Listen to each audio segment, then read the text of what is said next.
ZNS Total Sports is brought to you by 4th Terrace Diagnostic Center. Welcome to sports, everybody. Jason Williams competing this morning in the repechage stage at the World Rowing Championships in Bulgaria. He was 5th in his heat in 7 minutes, 55.32 seconds, and he will now row in the D semifinals, and that will be on Thursday. There have been a number of claims in which Bahamian student athletes have been denied entrance into the United States. This is what Minister of Foreign Affairs, the Honourable Darren Henfield, had to say on that matter. Bahamians feel traditionally and historically that, we have a birthright to travel to the U.S. and this is something that the sentiment that I often share with the officials in the U.S. Embassy and in Washington when I have an opportunity to speak on this subject.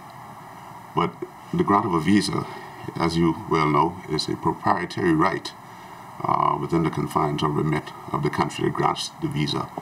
And when an individual go before an officer, a consular officer, and they might answer in a way that the consular officer does not deem they should answer to be granted the visa, then that person could very easily and readily be turned away. Minister Henfield went into further detail on why a student athlete may be turned away. A student who has a full ride scholarship to go play basketball for the University of North Carolina, let's just use that one as an example, and he's asked by a consular officer in the U.S. Embassy, why are you going to the United States? He's actually going for an education. He's going on an academic scholarship, but he's an athlete. And if he says or she says, well, I'm going to play ball, then you could potentially be flagged. And so we're looking into all of these reports right now actively. We're talking constantly with the Americans about how we could better facilitate our students in particular. One way to avoid the student visa saga is to attend the University of the Bahamas and become a Mingo. Bacchus Roll is the head coach of UB's men's basketball team, and he spoke about some of the players who will suit up for the upcoming season. This team is different from last year's team.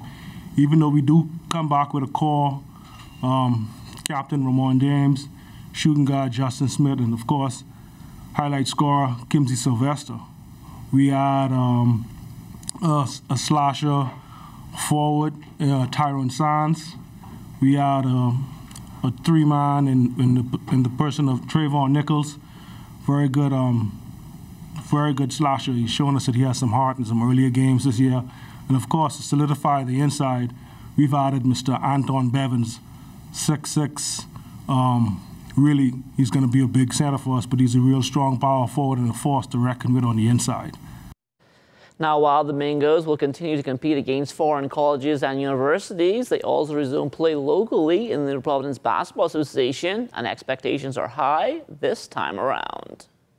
Each year we've been progressing step by step by step, winning playoff games, going deep into the playoffs. So really, if we're not going to the championship locally this year and possibly even on to a national title, then the year may be considered a loss.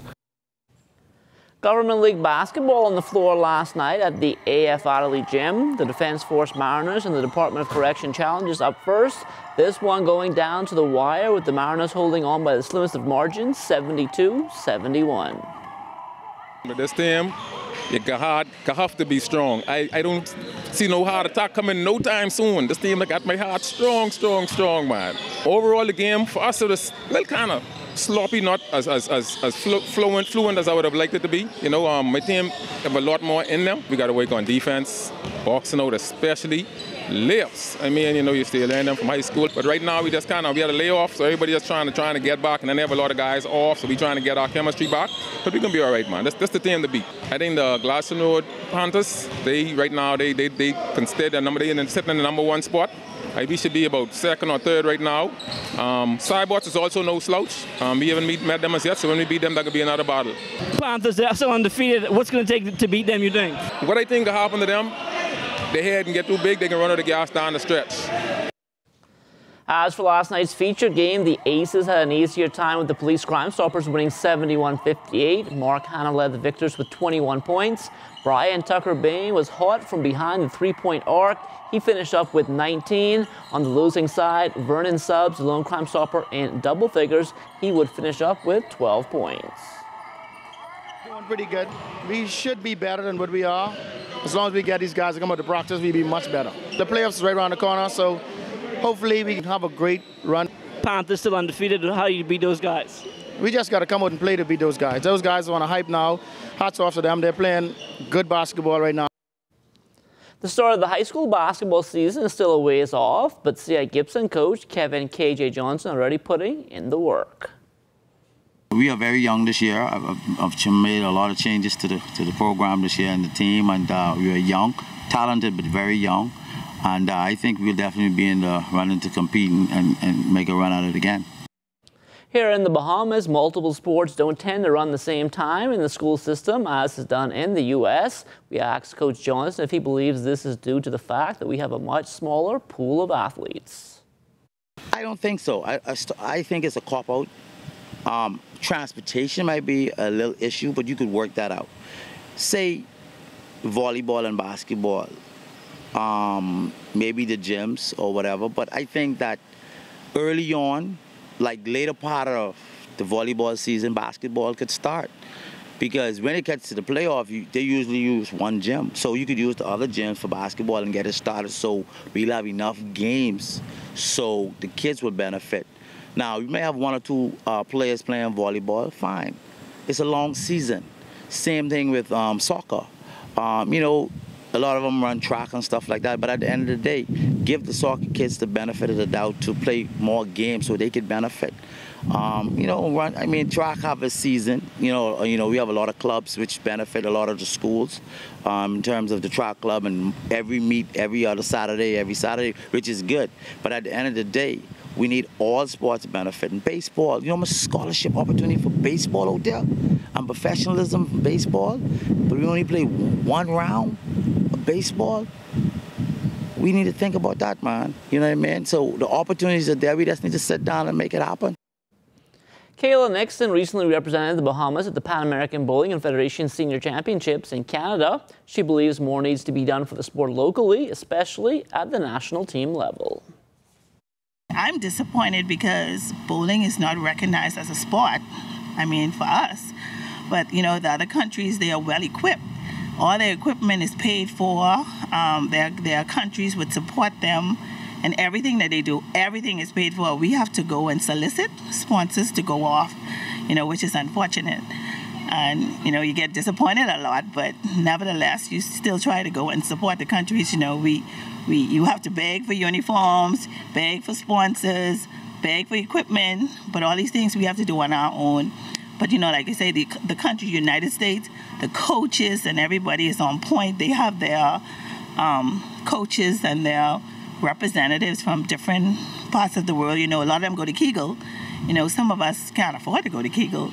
Kegel is a bowling school in the United States that some of our bowlers just, you know, try to go and do our own thing, you know, so we can learn more about the sport. But if you love it, then, you know, you just try to do your best and move on. Like bowling, darts also looking for more recognition, and so they are planning to go in a different direction. What we're trying to do this season is try and promote more the youth program, because we have a lot of talent in the Bahamas, but it's not getting spread about. So annually we normally have the Gold Cup and the Masters for the rest of the Caribbean islands to come together and meet and compete. So this year we're trying our best to start for the youth program. We get that. We done started it actually last year, but we're trying to get it bigger so we can try and even venture into the schools. Nathan Eldon is one of the youngsters involved in the game, and he's already had the opportunity to compete overseas. I started darts 2 years ago because my dad used to play, so he encouraged me to play as well. But going to the Caribbean Cup was a wonderful experience, getting to shoot against such wonderful competitors. And it was wonderful to be able to win against people with much more experience than I have. And that will do it for sports. Stay tuned. The Bahamas Tonight comes back after the break.